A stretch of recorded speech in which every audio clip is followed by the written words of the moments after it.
허허, 오늘은 손발이 유난히 차가운 우리 같은 노인분들을 위해 꼭 도움이 될 만한 이야기를 해드릴까 합니다. 겨울은 물론이고 여름철에도 손발이 차서 고생하는 분들 많지요. 특히 누워 잘 때 발이 시려서 양말을 2겹, 3겹씩 신고 주무시는 분들, 손이 차서 남하고 악수하기도 부담스러운 분들 참 많습니다. 이게 단순히 체온이 낮아서 그런 게 아니고요. 말초혈관의 혈액순환이 잘 안 되기 때문입니다.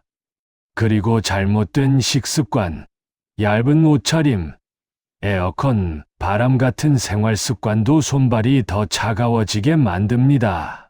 그런데 말입니다. 우리 같은 노인분들 중엔 손발이 이렇게 찬데도 괜히 시원한 커피, 아이스크림, 찬 맥주 이런 것만 즐기시는 분들 꽤 많습니다. 몸이 이미 찬데다가 찬 걸 계속 드시니 체온은 더 떨어지고 면역력도 떨어지고 온몸이 더 위축되는 거지요. 그래서 가장 먼저 해야 할 건 음식 습관부터 바꾸는 겁니다. 따뜻한 음식, 따뜻한 차, 그리고 계절에 맞는 옷차림을 꼭 챙기셔야 합니다. 그 다음 중요한 게 바로 약초입니다. 손발이 찬 분들께 가장 효과적인 약초가 뭐냐? 바로 육개입니다. 이 육개는 개수나무의 껍질인데요. 두꺼운 걸 육개라고 하고 얇은 건 그냥 우리가 흔히 아는 계피입니다. 그런데 약으로 쓰는 건 반드시 육개여야 합니다.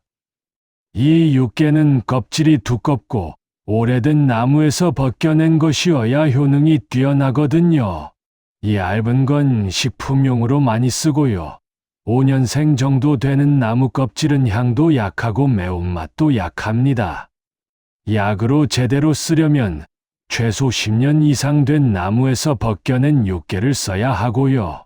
가장 효과 좋은 건 30년 이상 된 육개입니다.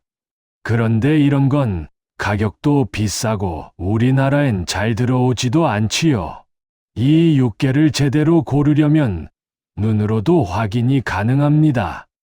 껍질이 두껍고 향이 진하며 코끝을 찌를 듯한 매운맛이 올라오는 게 좋은 육개입니다. 이 육개를 다리면 체온이 금방 올라갑니다. 몸속 깊은 데서부터 따뜻해지는 걸 느낄 수 있을 만큼 강력합니다. 그래서 예부터 수족냉증뿐 아니라 복부냉증, 허리 시림, 생리통, 복부 통증 등에도 널리 써온 약초입니다. 특히나 우리 같은 노인분들이 손발이 차서 잠을 설치는 경우 이 육개를 한번 잘 달여 드셔보시면 숙면에도 큰 도움이 됩니다. 육개는 조리에도 활용할 수 있습니다.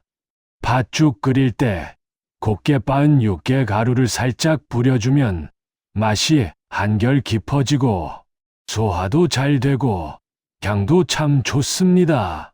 또 수정과나 유자차에 넣어서 마시면 한약처럼 부담스럽지 않게 드실 수 있고요. 요즘은 식품용 계피가루가 많다 보니 헷갈리시는 분들도 계신데 그건 식품용이지 약용은 아닙니다.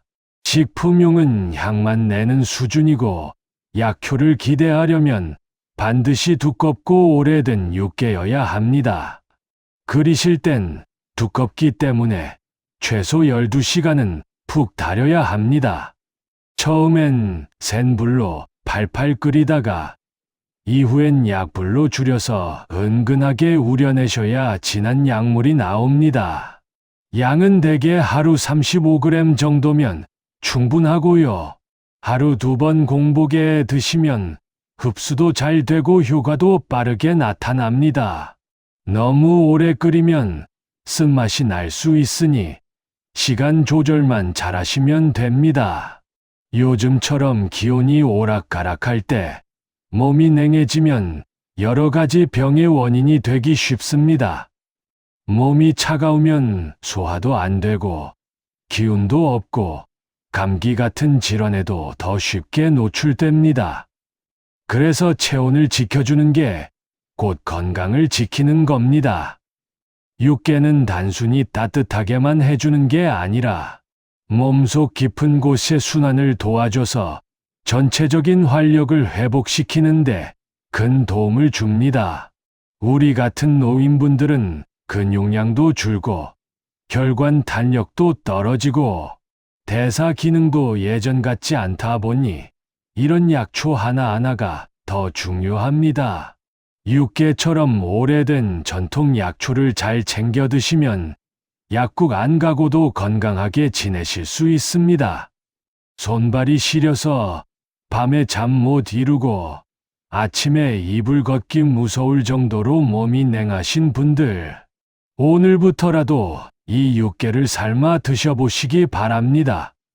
몸이 따뜻해지면 마음도 덩달아 따뜻해지고 하루하루가 훨씬 편안해지실 겁니다.